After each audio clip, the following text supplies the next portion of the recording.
Zee Marathi वाहिनीवरील कमळी या मालिकेत सध्या खूपच रंजक वळण आल्याचं पाहायला मिळतंय। सध्या मालिकेत कामिनी आणि अनिका या दोघी कमळी विरोधात कट कारस्थान रचताना दिसतात।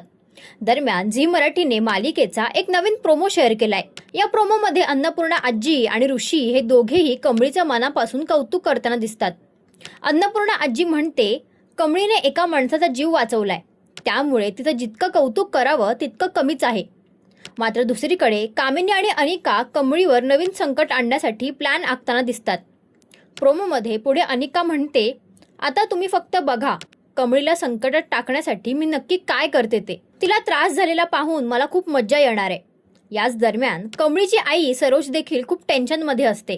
ती देवाजवळ प्रार्थना करताना म्हणते, माझ्या कमळीची काळजी घ्या, तिला कोणताही त्रास होऊ देऊ नका, असं म्हणत ती तिच्या भावना देवाजवळ व्यक्त करते। तर आता मालिकेत पुढे काय होणार, अनिका नेमका काय प्लॅन करणार आणि कमळी या नव्या संकटातून कशी बाहेर पडेल, यावर तुमचं काय मत आहे हे आम्हाला कमेंट्स करून नक्की सांगा।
मराठी मनोरंजन सृष्टीमधील मालिका, चित्रपट, नाटक तसेच कलाकारांबद्दलच्या नवीन अपडेट्स जाणून घेण्यासाठी नक्की सबस्क्राईब करा इट्स मज्जा मराठी या आपल्या नवीन यूट्यूब चॅनलला।